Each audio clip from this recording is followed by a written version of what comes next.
আজ আমার এক ঠাকুমা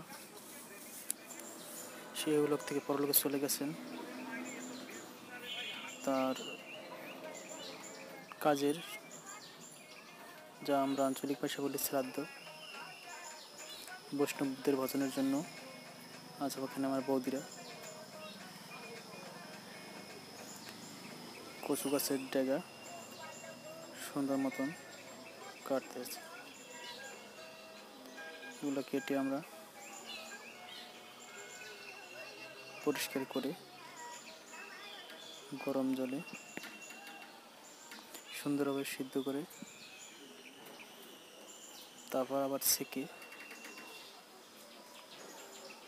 তারপর এটা রান্না করতে হবে।